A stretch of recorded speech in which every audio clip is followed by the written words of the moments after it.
Kristina Johnson and James Calandra, interviewing Dr. George Lim, December 6th. My tie straight? Yeah. Okay, go. When and where were you born? Oh, do you have that page that I sent with my... Oh, Yeah, I'd like to use that because I really think it summarizes. And if not, I think I have another copy with me.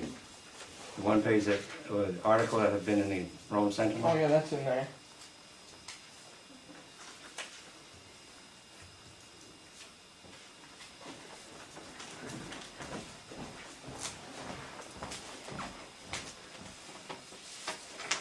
Oh, thank you.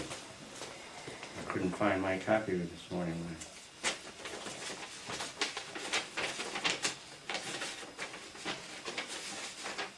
Go ahead.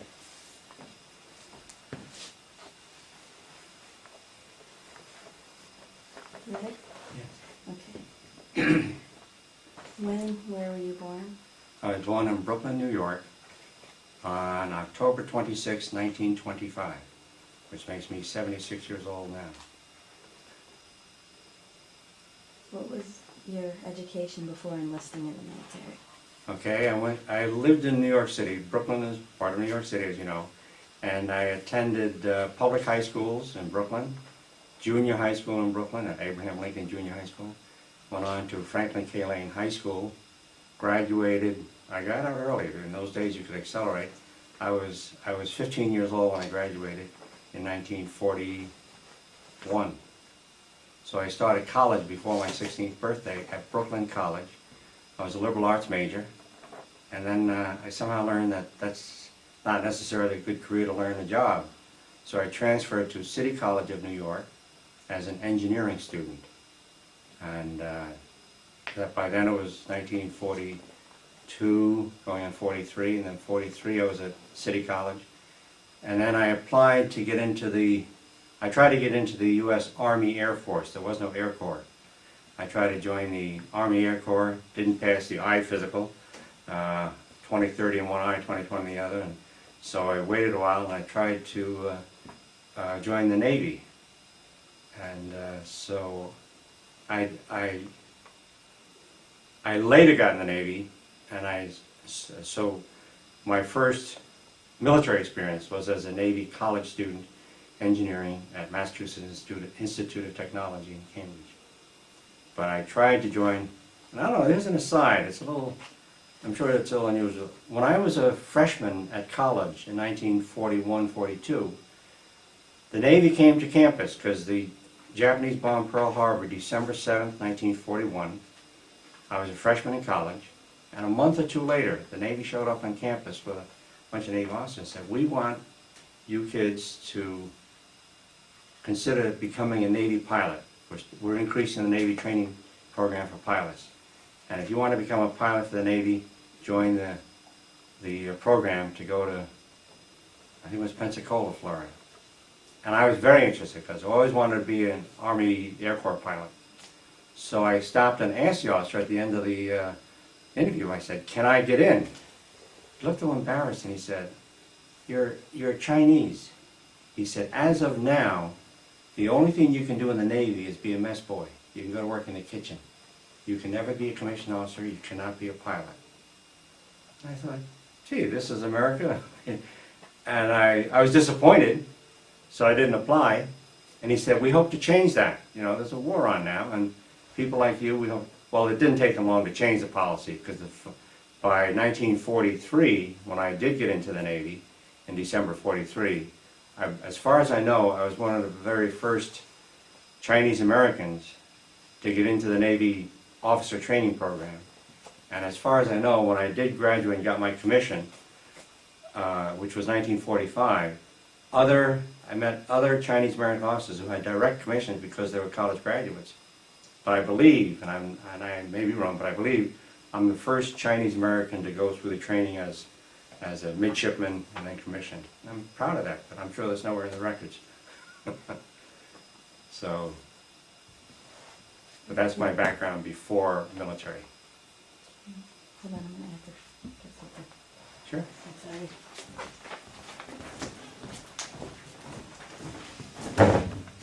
deceased. Okay. Okay, I add to this? Huh? Is that? Just naming another person.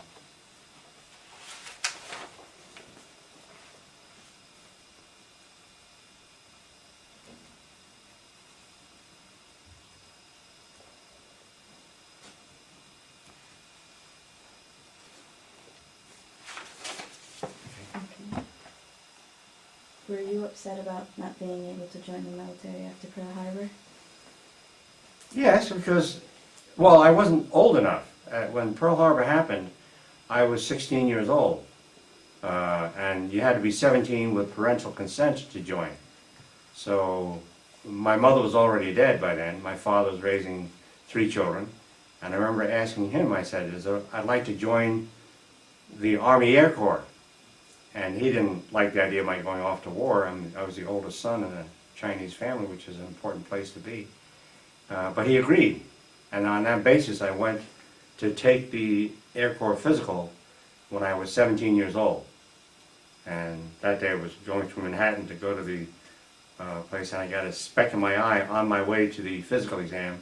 My vision was normally 20/20, but that day one eye was all blurry and red and running, and they didn't particularly notice. They were very nice to me. They said, "Okay, got a young guy for the Air Force, not Air Force, Air Corps." And they said, "Put him ahead of the line." Went through the line. "Sorry, you don't pass the eye exam." That was the end of it. They didn't say join the Navy or anything else. They just said go home. So I came back a year later, and I joined at the age of 18, still as a volunteer. It was a voluntary program, and I believe, yeah, by then I would have signed up for the draft, because the draft began at age 18. And I didn't have to be drafted. I signed up and volunteered for what was then called the Navy V-12 college training program. The Navy needed officers, as did the Army. The Army about the same time set up an Army officer training program.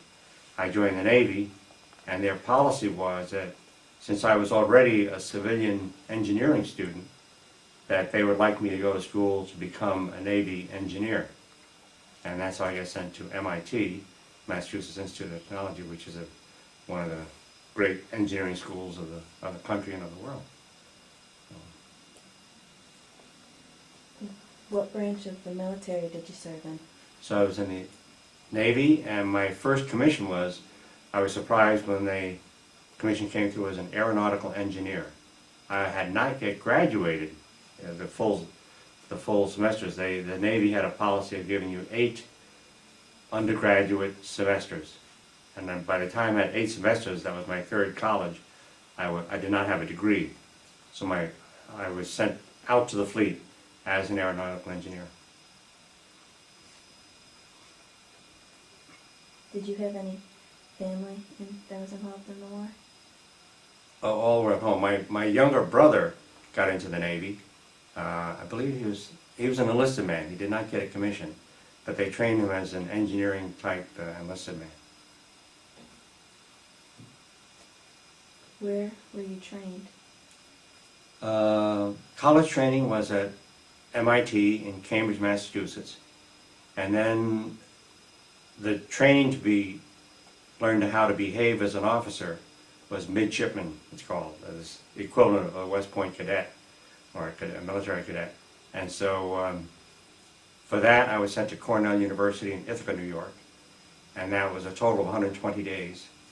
And by the end of that time, and in midshipman school, we're trained in subjects including seamanship, navigation, damage control if your ship is damaged, aircraft and ship recognition. And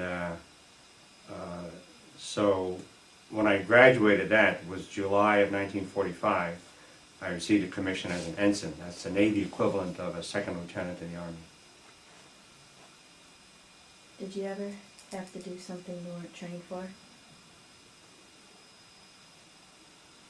I would say yes. The Navy and the Army expect you to do whatever they assign you to do. You know? There's always help around. There are people around you who know what it is you're supposed to do and will correct you if you're not doing it correctly. Yes, I would say that, because I wound up doing administrative work later, after aeronautical engineering, And of course I had no experience as an aeronautical engineer. So when I got my first duty assignment, they said, okay, you are the officer in charge of torpedo bombers. And I knew what a torpedo bomber was, but I sure wouldn't know how to repair one, you know, or supervise repair. So they said, don't worry about it.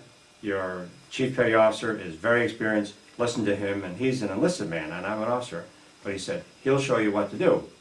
But this fellow then showed me manuals. He said, read these manuals. This is the work we have to accomplish on these aircraft. The way it worked was a squadron of Navy aircraft is 18 airplanes. And they move as a unit from aircraft carrier to shore base to aircraft carrier. And when these units came ashore to our unit, which was in Hawaii, they would be with us for about 8 to 12 weeks, I think. And during that time, we modified the airplanes to bring them up to date on all variations. And that was supposed to be my job. But I wasn't there less than 2 months. The Japanese surrendered, the war ended, and I was given a choice. They said, you don't have enough points to go home, but you can go anywhere in the Pacific you want. Everybody else is going home. So I said, can I get to mainland China? I had never been to China. My ancestry is Chinese. And so I said, can I get to mainland China? And they said, yes, but not as an engineer. We have no aircraft, no shore-based Navy aircraft in China, but we'll transfer you to service forces if you're willing. I said, yes, I'm willing. So from then on, I did no more aeronautical engineering for the rest of my Navy career. So if you ask, did I do something that I was not particularly trained to do? Yes, at first I joined a supply officer unit, and I said to these guys, we're handling mountains of stuff being unloaded, and I said, where is all this stuff? And this is mainland China, Qingdao in northern China, on the Sea of Japan, across from Japan. I said, what are we doing here, and what's all these supplies for? He said, we were supposed to be in on the invasion of Japan. These are the supplies to support the invasion to southern Japan. I think it was Honshu Island, and there is no invasion. The Japanese surrendered, but the supplies have not stopped. These supplies left the United States 3 months ago, 2 or 3 months ago, and were transported across the ocean on ships. So we're unloading them in China. And I said, why don't we send them back to the U.S.? He said, we don't ask questions, we just do what we're told. And it turns out that we were using those supplies, we were going to turn them over to the Chinese nationalist government, who were expected to occupy these places, and we were there partly to keep the Chinese communists, which were up in northern China. They wanted to take over the coastal cities, which at that time were entirely controlled by the Japanese. So yes, that was something that, and then after that I was transferred to Shanghai, and in Shanghai I wound up being an administration officer. I worked in the captain's office as one of the junior officers. And then I went out and solved a significant crime on my own time after 5 o'clock. And the next morning there were several arrests among the civilians. And so the legal officer contacted the captain and said, I want Ensign Lim transferred to my command. So he calls me up and he says, I got a job for you to go out to tonight. And I did undercover work, get yourself a coolie outfit, and they sent me out to, which is technically illegal. You can't do that. This is still technically wartime, and although China was a friendly nation to us. But he said, do it, and I did it. And so, yes, that was something I was totally untrained to do. He said, here's what I want you to do. And then when I was transferred to that office, he said, you're going to be an investigations officer, which again, I was not trained to be. I said, what does that mean? He said, well, you're going to act like a Navy lawyer. You're going to try courts-martial. So if a Navy person is charged with a criminal offense, you will be one of the lawyers, either to prosecute or to defend. And so I was not trained to do that, but I sure learned it because the man who was teaching me was a Harvard Law School graduate, a very sharp civilian lawyer, a very conscientious and honest man, Lieutenant Stanley Neihart of San Francisco. And he taught me the rules of evidence. He said, to take a case to court, here is what you have to be able to prove. And so he taught me the law. And after I was there for about 6 months to a year, he said, you know more criminal law now than most graduate lawyers. He said, when a person goes to law school, they learn criminal law, but you also learn contract law and you learn business law. He said, very few lawyers actually become criminal lawyers. So he said, you've been a criminal lawyer now for several months. He says, you're doing fine. So yes, and that's one of the great things about military. is that you do learn to do things that you didn't think you would have to do.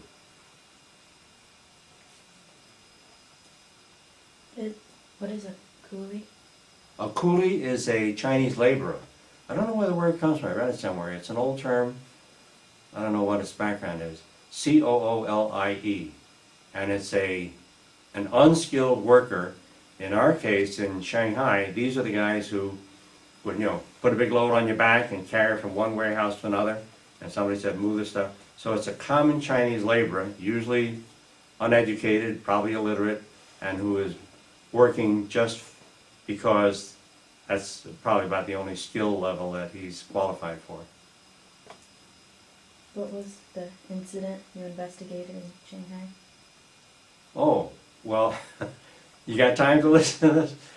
Well, the first one was, my first assignment in Shanghai was officer in charge of security at NOB, Naval Operating Base, which was a walled compound, probably a half square mile or so, on the waterfront. And there were a lot of warehouses. And so my job was to be in charge of 65 enlisted men who had guns, and their job was to patrol the warehouses, check every truck that came in and out, and we would find things that were stolen out of the warehouse and hidden under the driver's seat of the truck and were going out to the civilian black market. So that was my job, was to see that those things did not happen. And I heard about a crime that from the Navy, well, the original crime that came to the attention of the U.S. Navy was Hollywood movies were being shown in Chinese civilian movie theaters. The year is 1946, 1 year after the war ended. And Hollywood had not released a lot of these movies. There was no direct civilian market. And so movies were showing up, and they're being shown in civilian theaters. Civilians paid money to see it, and nobody paid royalties to Hollywood. So Hollywood complained to Washington, D.C., who passed the complaint down to Commander-in-Chief Pacific Fleet in Hawaii, who called the commander and contacted the commander in Shanghai, China, and said, how come this is going on in your command? It shouldn't happen, and you are responsible, because you're the naval facility ashore. How are these films getting out there? And so I was told about it, and they said, we think that there's 2 stolen machines, 16 millimeter, not 8 millimeter, but 16 millimeter sound, which was a very good projector. And here are the brand names, Bell & Howell. Here are the serial numbers of the missing machines. And somehow they knew about it, and yet it had to have disappeared from my warehouses. And at that time, because I was a security officer, I also had a Jeep of my own 24 hours a day. I slept in a civilian hotel, did not live on board ship. And so every night I could drive around town in my Jeep, and I said, I remember seeing a store that had photo equipment in the window. So that night after work, I drove by there, and there was a machine in the window. It was just the same kind as was stolen from the Navy. And there was no civilian outlet. You could not buy it on the civilian market except unless it was illegal. So I walked in the store, I'm still in uniform, and I said, I'm looking to buy a Bell & Howell 16 millimeter movie camera. Movie projector, do you have one? Matter of fact, I do. And I said, can you show it to me? He shows it to me, and I had memorized the serial number. I said, that's one of our stolen machines, and I know there's 2 stolen. I said, my buddy wants one also. Can I buy 2 of them? I think I can get you another one. And this is a white civilian, not a Chinese, in Shanghai. So I said, fine. He said, let me make a phone call. He makes a phone call, and he says, yeah, I know where the other one is. I said, fine, let's go, and I'll go get him now. I said, I'd like to bring one tonight. And by 9 o'clock that night, and I picked up the phone, called a friend of mine who was an interesting guy. He was a police inspector, Shanghai Police Force, but he was a member of the Tsar's army in World War I when the Bolsheviks overthrew the Tsar. And so this guy had fled Russia in 1919, had lived in China ever since then. And because he was a Tsar's military officer, he became a civilian police officer in Shanghai. By the time I met him in 1946, which was 20 plus years after he left Russia as a refugee, he was a police inspector. He was quite high. I called him up and I said, I think I found but I have no authority to arrest civilians. I'm U.S. Navy, and the civilians are not Navy personnel. So he said, let's, and this, by then I had examined the machines. He came down, he made the arrest. And the next morning, we lined up the Navy people for morning muster, and the civilians identified the 2 Navy men from whom they had bought these machines at a floating restaurant on the river.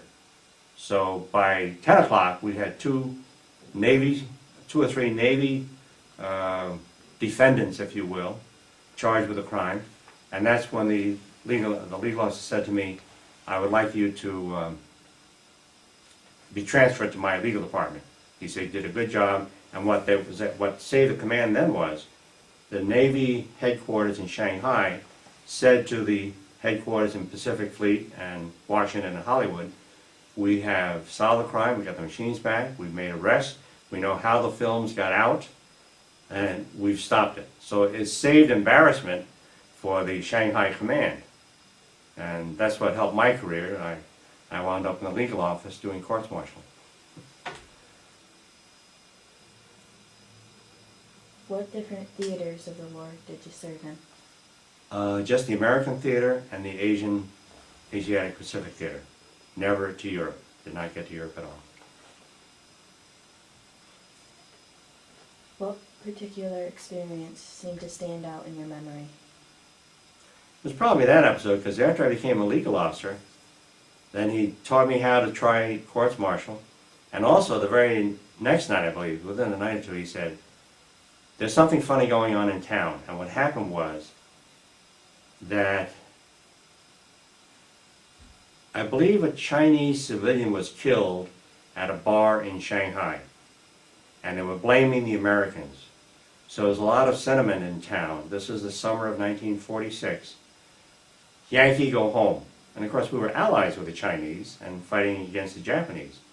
Yet there was a big pressure, Yankee, go home. They want all Americans out of China, this dissident group.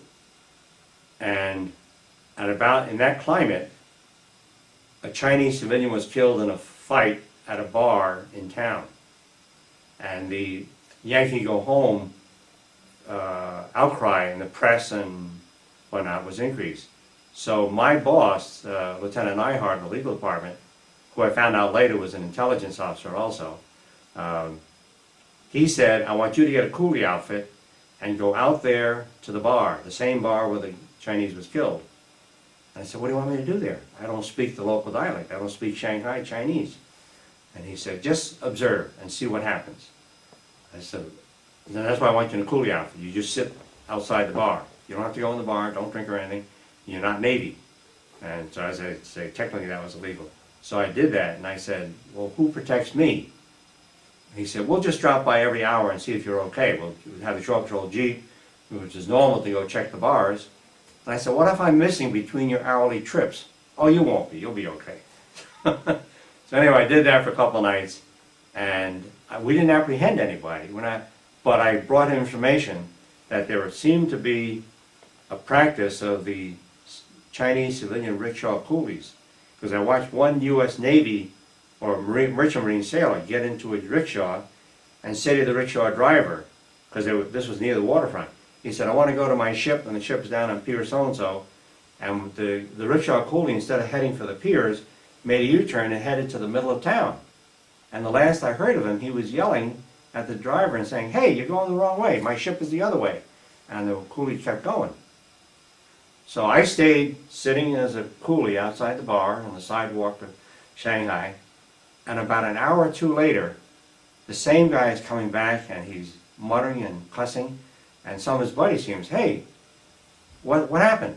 He said, that's SOB. He said, that rickshaw coolie took me to a dark alley, and a bunch of guys jumped me and mugged him in effect.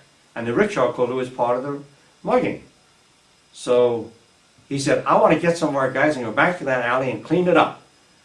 And so, they left. And but I reported this to my boss in the legal department, and he said, that's just the kind of information we need. It shows that it's not necessarily the Americans' fault if this is what happened, and the Chinese coolie the Chinese civilian got killed a couple weeks ago, it might have been that kind of an incident where it was instigated and the Americans were actually on the defensive.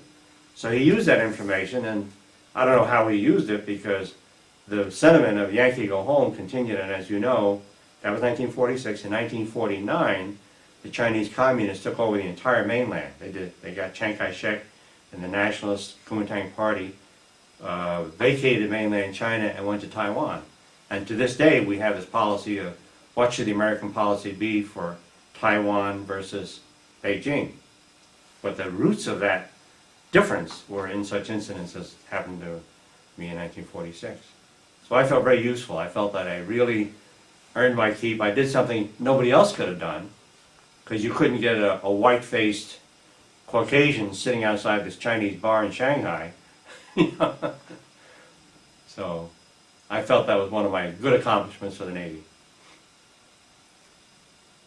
What was it like flying on a torpedo bomber? It was exciting because, first of all, as a non-pilot, I had no occasion to fly. I didn't have to fly. And the fighter planes were single seat. And so as a single, I couldn't fly those. So I asked, because my buddies that we hung around with, that we lived ashore, there were pilots in there, including one guy who hated to fly, but he's a very good pilot. And I said, how can you hate to fly and be a pilot? And whenever every chance he got, he would not fly. But I said, I want to fly. I said, how do I get a flight? And he said, well, you can go up into a torpedo bomber, which is, I don't know if you've ever seen pictures of the torpedo bomber that President George Bush was shot down in the Pacific Ocean and the submarine rescued him. But his plane was the same kind of plane that I was in charge of. It's made, it was called the TBM, made by Martin, torpedo bomber Martin. It's a three-seater, single engine, very big engine, wings that fold so it can be used on an aircraft carrier. And then behind the pilot, who's facing forward, behind him there's a gunner, and he faces to the rear. His seat faces the rear, and he's got a machine gun to help defend the plane, or shoot down enemy planes coming after them. Then if he got out of that turret seat behind they called it the greenhouse, it's a long greenhouse glass, you could crawl under the airplane, and facing to the back was another lower turret, not a turret, but just an opening to shoot machine gun down behind the plane and low. So I was allowed to fly in the torpedo bomber, sit in the gunner's turret behind the pilot, and I could crawl to the lower one, but I said, that's too much trouble. I've got to pick the seat I want to be in the whole flight, so I'm not trying to change seats, at 10,000 feet. So I said, where are you going today? We're going to go do dive bombing. I said, this is a torpedo bombing. Oh yeah, we do dive bombing too. I said, where do you do that? Well, there's a target range in northern Oahu, the island in Hawaii, and we're going to fly over that. And so I just sat in the back, and so here I am facing the back, and the plane goes into a dive, and so I'm going like this, looking up, and there's the ground down there. And then he gets down low, let's go the bomb. I don't know if it's a dummy bomb, there were no big explosions, so it might have been dummy bombs. And then pull out and shoot up. So for me, it was a flying level, and go lean back, the plane's not going towards the ground, I'm looking at the ground, then we get down, and now we're going straight up in the air. And so to me it was very exciting. I said, when are you going to do that again? I want to go again. And once in a while I got a flight over water, and they would practice as if they were going to aim a torpedo, drop it into the water towards a ship. So when we had to make a flight from the island of Oahu to the island of Hawaii, the big island, they were flying, and I said, can I go? Sure, we're just going to go there, we've got an errand to run, and then we'll come back. So I got to fly on a level flight as if we were going to drop a torpedo. What kind of people did you meet in the service? I think one of the great things about World War II, and many people said it was not originally me, that because it was a draft and because the whole country was involved, that people were in the military who were not military people to begin with. In other words, before World War II, to join the Army, Navy, or Coast Guard, or Marines, you had to be a volunteer who wanted to do that. But came World War II with the draft, you had businessmen, school teachers, kids out of high school with no particular experience, and you were assigned to do things you never did before. such as arming airplanes or learning how to be a machine gunner or something like that. And so I found that the people we mixed with were very diverse in background, in outlook, and well, I don't know if you want me to read this, but that's what I talked about in this article, what the military teaches lifelong lessons. Do you want me to read this into the record, or? Oh, maybe we could do that after we're done with the questions. Okay. Yeah, and I felt that it was great that the Navy taught me things that I might not have otherwise learned. I think I was a reasonably smart kid in high school, and that was okay. But I think what it taught me was discipline, that you must learn to establish an objective. What do you mean to get done? And then how do you get it done? How do you get others to work with you? In other words, they taught me things like leadership and cooperation. Because if I'm going to be an officer, and they said, here's how you handle the people under your command that you are responsible for, you make sure that they're well taken care of, whether it's food, lodging, duties, and then it's your responsibility, and here's your responsibility to those above you. If you're assigned a job to do, you make sure it gets done, and furthermore, you report back to them after the job, which I think civilians very seldom do. And you go back to your boss and say, you asked me to get something done, or get a report ready, here is the report, okay? Or you told me to get something done out in Ohio, I went to Ohio, I was taken care of, here's what happened. Now, I didn't get everything done, but here's what I did get done. And I found that useful for me in later life, because after the war, I went back to engineering school, and then I went to medical school, and I became a practicing doctor. And a lot of what I did as a physician was based upon what I learned to do, or how to behave, as a Navy officer. And so I would expect the same if I was, you know, if I tell a nurse or a physician colleague, let's get this done, and then when we get all done, make a record of it. And that was very important. I think it helped me be a better doctor and a better parent, for that matter, because I expected the same of my kids. I wanted them to be disciplined. If Daddy tells you to do something, here's what you do. And I think I just think the Navy was a wonderful experience. Do any of the people stand out in particular? Well, the one guy who taught me a lot, and I put his name on this questionnaire he gave me, we called him Duke Morgan. His name was John J. Morgan. He was older than most of us. He was, I guess, in his mid-40s. He was over 40. Might have been 40 or 45, slightly gray hair. Unmarried, a wonderful piano player, and he had attended Holy Cross College, and he was I met him first. He was a lieutenant junior grade, I think, or lieutenant senior grade, and he had a commendation medal. And I said, and we called him Duke. I said, Duke, what'd you get that for? He said, well, I decided to set up I was trying to teach pilots how to survive if they're ever shot down in the jungle. What can you eat? What can you not eat? Should you make a fire? How do you take care of yourself if you got an injury? And it was pilot survival if you are no longer a pilot but you're shot down. And so he established a school. He started teaching this to pilots, and he was not a pilot himself. And he set up a display in Pearl Harbor. And it was such a good display that they used to send pilots there to go review it, and for this he got a commendation medal. So I said, this guy's pretty capable. He shows initiative, he shows originality, he gets things done. And we stayed together because we roomed together when we got to China. I met him in Hawaii. In China, we wound up as roommates. Same guy. By then, he had a promotion to 2 full stripes instead of a stripe and a half. Or maybe it was 2 full to begin with. And then the war was ending, and he had a chance to go home. And he told the captain, he said, Captain, you need me. He was chief assistant to the captain. He said, I'll stay if you give me a promotion. Captain said, you've only been a lieutenant for a few months. He said, you have the authority as captain to promote me in the field. So he said, you give me a promotion and I won't go home. I'll stay here and work with you. So a few months later, he's got 2.5 stripes. And not long after that, he's got 3 full stripes. So it was very rapid advancement. So in less than 2 years, he went up about 3 ranks, and he retired as a commander. I kept track of him after the war, looked him up, and in fact, I took my wife and children to visit him in Jaffrey, New Hampshire, and Duke Morgan was still around. I said, what happened to you after that? We were Colonel Lewis, he said, I stayed in the Navy, I was assigned to Congress, and I used to show congressmen around Navy installations. But I learned how to cut through red tape. He taught me a lot about getting things done. He said, you want to get this done, here's how you do it through channels, here's how you do it close to channels, but not quite. But it's your job to get things done. And I learned a lot. And for me, later on, in practice, setting up an office, signing a lease,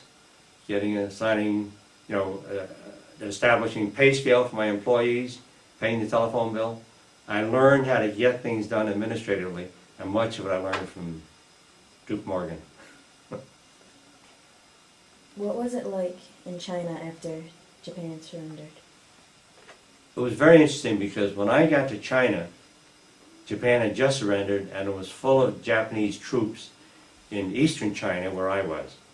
And when I walked down the street, and Duke and I would go out in a Jeep or walking, and there'd be a lot of Japanese soldiers. I was surprised how short they were. Many of the Japanese soldiers were no taller than this to me, and I'm not that tall.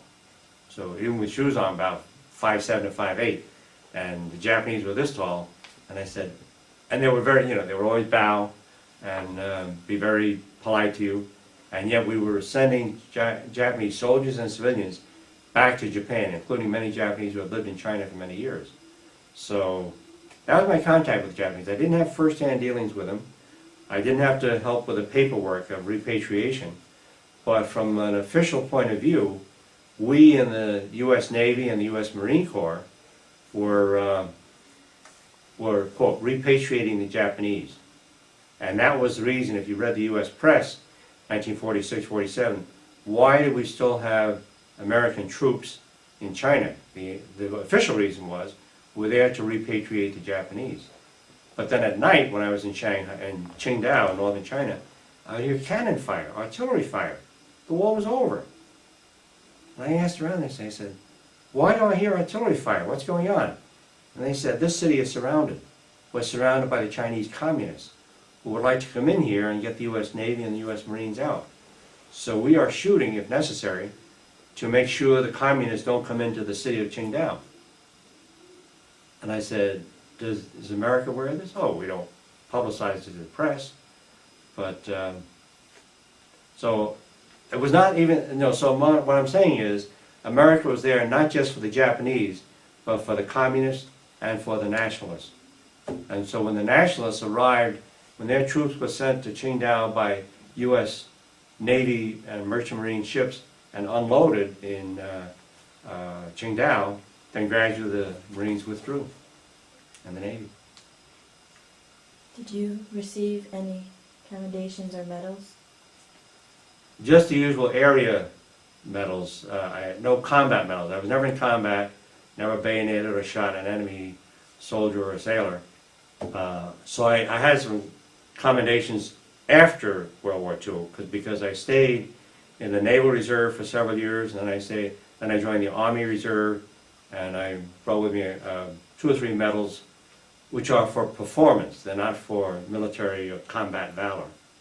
Yes, and I wasn't sure. I think I gave you the wrong name in here. The highest award I have there is called a Meritorious Award, not distinguished. Meritorious Service Award. Do you want me to show you the? I have the medal there if you want. Sure. Okay.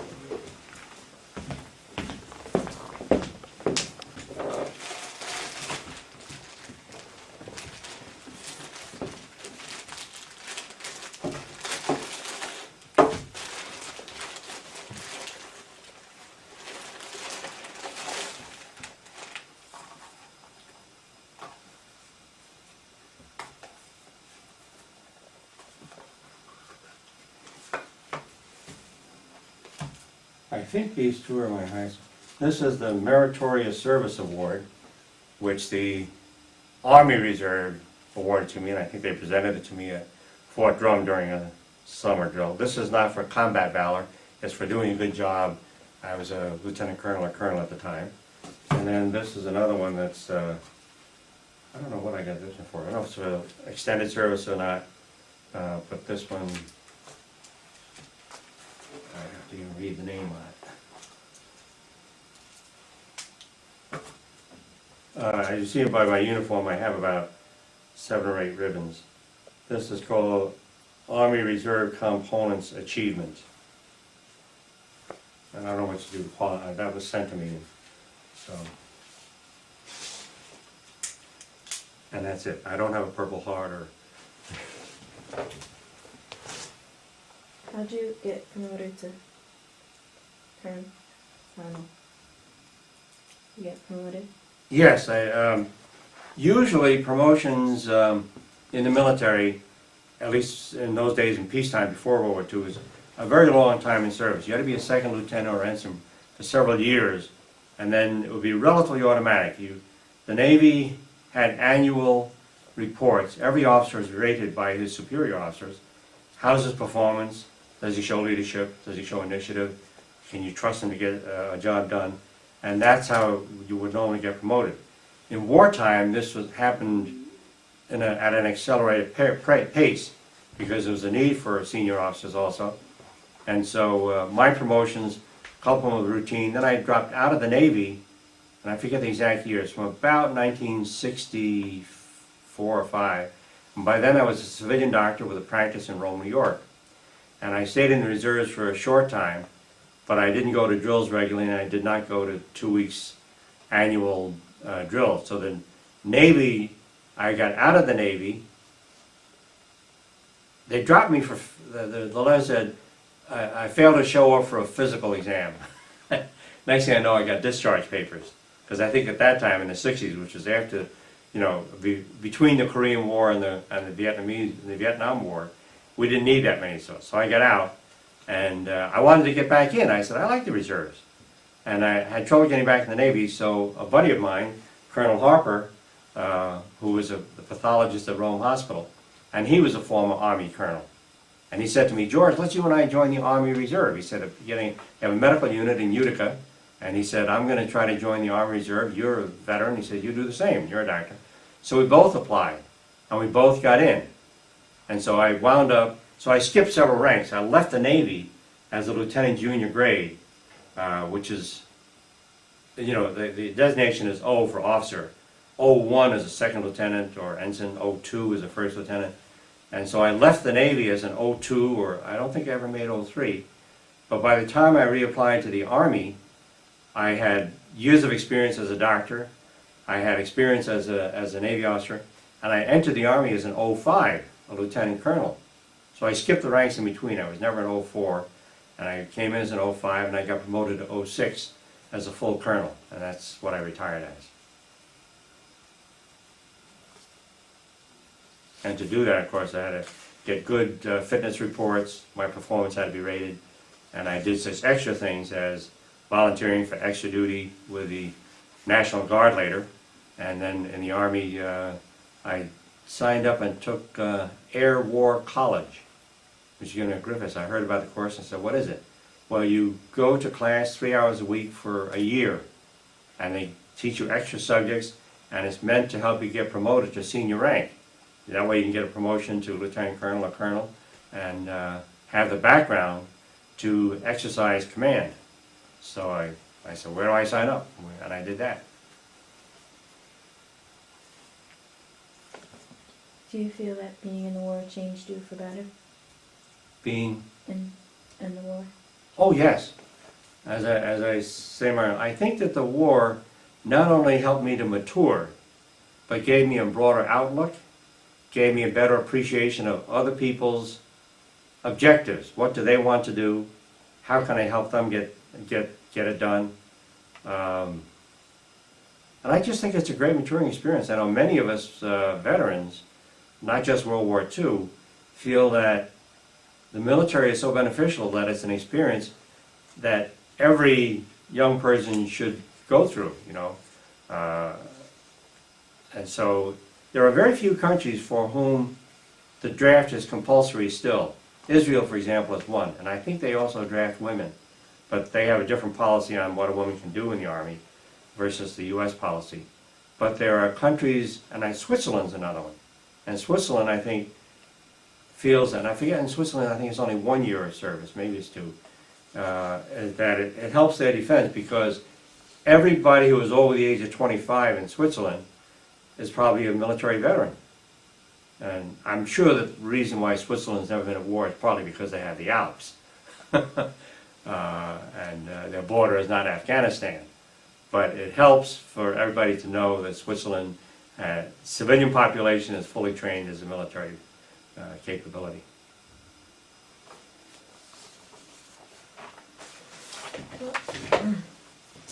What was your life like after the war? I was very fortunate. I think the war, because when I was a civilian before World War II, my father ran a Chinese hand laundry. You probably don't know what that is. We used to have one in Rome, New York. And he and my mother and 3 children lived in the back of the store, which was a violation of the building code in New York City at the time. But he would wash and iron shirts. The store was open 6 days a week, and you worked on the 7th day when the door was closed. But that was my background. And if I did not have the opportunity to go to college, which New York City offered me, because if you were a city resident in those days, you could go to college, no tuition. You just had to buy your books. And you had to get there by subway.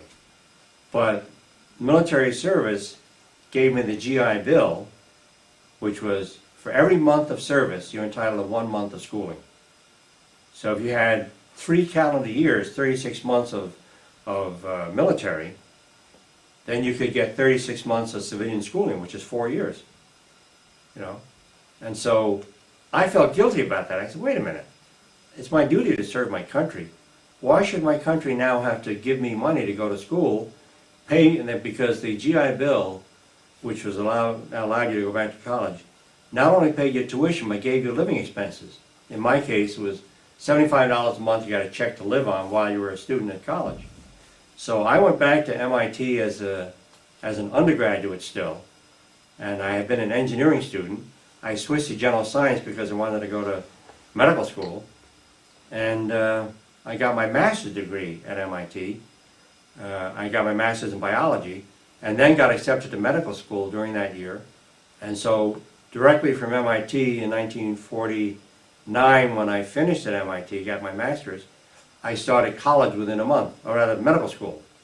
I finished at MIT in August. In September, I was a medical student in Brooklyn, New York. So that 4 years of medical school would not have been possible. I could not have paid that out of my own pocket or my family's pocket. By then, my father was dead, as well as my mother. And 2 of my father's brothers, uncles, were bringing up my kid brother and myself. So I think if it were not for the military, I would not be a physician today. And I had the good fortune not only to have the GI Bill, I ran out of GI Bill during medical school. And then somebody in medical school said, well, George, you're a veteran. He says, go take the Veteran Scholarship Exam. I said, what's that? Well, you take this exam, and if you rank the top 2 in your congressional district, you have a 4-year scholarship to whatever college you attend. So I took the exam, and I won one of the 2 scholarships, and they paid my tuition until I finished medical school. So again, I would not have gotten that if I were not a veteran. I could not have even taken the exam. Did you have any souvenirs from the war? I did have.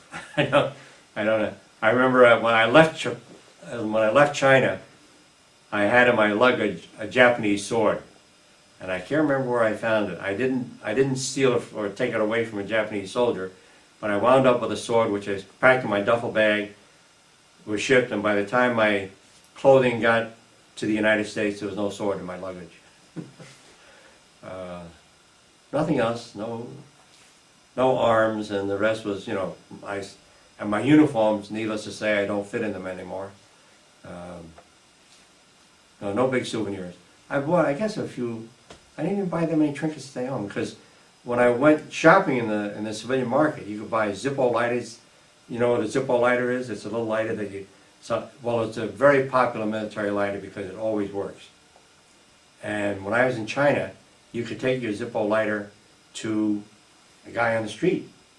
He would handcraft a sterling silver case for your Zippo lighter with your name on it, or a map of China with rubies and the cities that you designate, custom made for you for about $10 US. And I never had one because I didn't have a Zippo lighter. I didn't smoke, so no need to get one. But it would have been a nice souvenir to be able to, and of course I was unmarried, had no children, so I said, everybody's got one of these, it's no big deal. And I came back with almost nothing. Is there anything else you want to talk about? I think another nice thing that happened to me there was I contacted my family, and my two parents were dead by then, and I said, how do I get to the village that my father and his brothers came from? And it was in South China, which from Shanghai is about close to 2,000 miles. And they said, well, they gave me a piece, they sent me a piece of paper and said, here is the name and address of your cousin in South China, Guangdong province, and the city where my ancestry came from is about 100 to 200 miles away from Hong Kong and away from Guangdong. It's very rural. It is so rural, there's no electricity, no running water, there are water buffalo and rice paddies. And so I got the address and I arranged to have a few days off, and Duke Morgan helped me request the order so that I was likely to get approved, and it was approved, and I flew to Hong Kong, Shanghai to Hong Kong, and I said, how do I get to Canton? They said, well, you're safer if you go by boat, because the train, you're likely to get held up by bandits. So I said, how to take the train, see if we get held up. We didn't get held up. I got to Canton, and then I wound up in the village, and I spent 9 days in this rice paddy village with my own first and second cousins and their kids. And they were so surprised to see me and so happy to see me, and they said, how come you speak Chinese? I said, we spoke it at home. And then the women wanted to wash my shirt for me, and they washed my shirt, and they were ironing it, and the iron was unique. There's no electricity. So the iron, the body of the iron, you build a fire inside the iron, it's got a chimney on it, and that's how you heat the iron to iron. So I started to iron my shirt. I said, I'll do that. He said, where did you learn to iron? I said, your family runs laundries in the United States. What did you think they did? I said, they've been there for 25 years, 30 years. What did you, oh, I don't know, I just figured they ran a grocery store or something. I said, no, all the Chinese in America are either doing laundry or restaurant. And I said, and my father, your brother or your cousin are all either waiters or laundrymen. But it was interesting to me, the naivete of the families in China not knowing what their families did in the U.S., and vice versa. They try to protect each other. You know, because when the family in the United States sent money back to China, they didn't say, I'm working this hard to send you this 50 bucks, you know. They just said that, and I was taught, as I was brought up, they said, you work, you save money, you send money back to China to support your cousins, because they have no income, they're very poor farmers. And many years later, as a result of my visit to my own village, when I took some pictures, many of my relatives there applied to immigrate into the U.S. And so when they were asked to establish credibility to their application, they called me and they said, do you still have those pictures you took 8 or 10 years ago in the village? I said, yes. Could you send them to us? We needed to immigrate into the U.S. And so they wound up in New York, Chinatown. The family did. So it was, to me, a very nice experience to see the village. And also back in the village, there was a schoolhouse. And when the schoolhouse was built, everybody in the U.S. and others was asked to donate to building the school, which was a 2-story building, one building. And the names of the donors, unlike ours that might be in a plaque here in Rome, New York, the donors were listed, Chinese calligraphy, Chinese name on a strip of paper stuck on the wall. And my name was there. My father had sent money, 20 years ago when I was a baby and the school was being built, and he said, here's a contribution from my son, George. So it's nice to walk into this building in rural China, and there's my name on the wall as one of the donors to the building of the school. Yeah? What else can I answer for you? Is there anything you want? Well, if you don't mind, I'd like to, this sort of summarizes how I feel about my military. And I had written this as a letter. I was taking a course at, was it MVILR? And my teacher was Betty Lanigan, who used to teach here in town. Her brother was the one-time county exec, and another brother was a surgeon in town. And she asked us to write an assignment. She said, I want you to write something about your life. And it was a course on creative writing. And we're all going to listen to each other's presentation. So I wrote this for her class. And what I didn't know, she liked it so well, she mailed it to the Rome Sentinel. And the Rome Sentinel published it. And before the Rome Sentinel published it, they said, do we have your permission to publish this letter? And I said, what letter? And they said, well, we got this from Mrs. Lanigan, and she said you wrote it. And I said, yeah, it's okay with me. So here's what I said, and I was surprised it wound up in the Sentinel, but I'm flattered that it did. And the title is Military Teaches Lifelong Lessons. That's their caption. I said, the military experience for some was such a waste.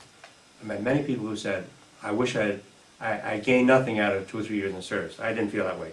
For others, it was an exceptional opportunity and a wonderful time for maturation and for developing lifetime values.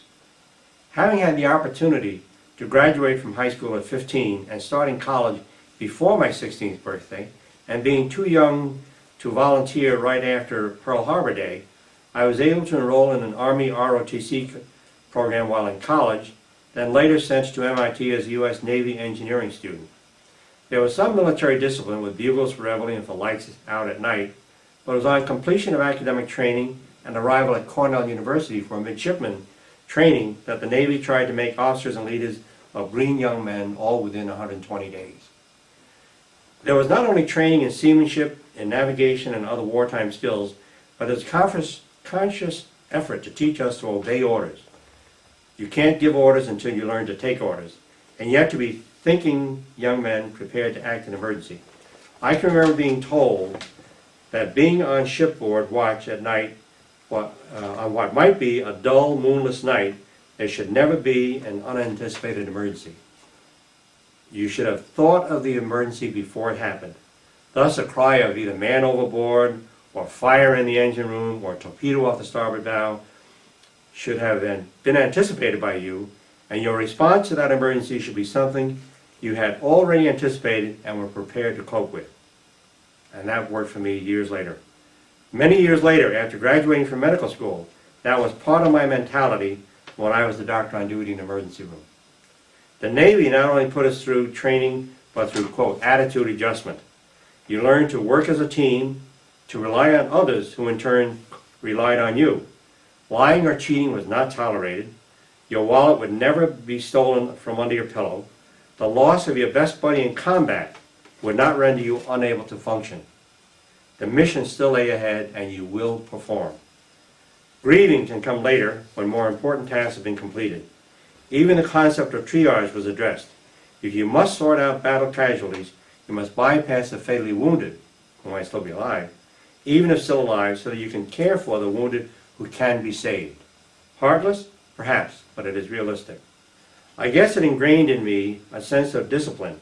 I soon learned that without the discipline to identify a task or objective, and without the planning to accomplish that task, and without the anticipation of problems and how to deal with them, then life could be much more difficult than it needs to be. And that too became a part of my personality as I matured from a young war veteran to a graduate student, first in college, then in medical school. I remember hearing a college faculty member comment that these young war veterans in school on the GI Bill were so serious in their studies, it was almost scary. He had been used to the lightheartedness of pre-war undergraduates.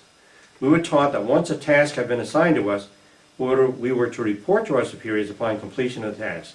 Known in the service as an after-action report, is also known now as a debriefing, and in my opinion is not done often enough in civilian life. It is part of accepting responsibility. Too often I hear young parents say to their children who have had an unfortunate accident, "It's okay, honey, you didn't mean to do it." If I caused a ship to sink, and I didn't mean to do it, that was no excuse. I would still face a court-martial. And after military service, post-war college, medical school, specialty training, and going into practice, I chose to retain in the active reserve as an Army doctor. When my wife and I spent some time at the U.S. Military Academy at West Point and saw something of the life of a West Point cadet, she said, how come we didn't send our boys here? And though some regard their time in service as lost years, it was for me an experience for which I would gladly have paid tuition. And I really feel that way. I think the military, both the Navy, the Army, the National Guard, were excellent experience for me, and I think it made me a better person. And I think it made my family better people. Okay? That's about all we have. We have 2 minutes left on this tape. Oh, wow. Pretty close. Yeah. Well, I thank you for the opportunity.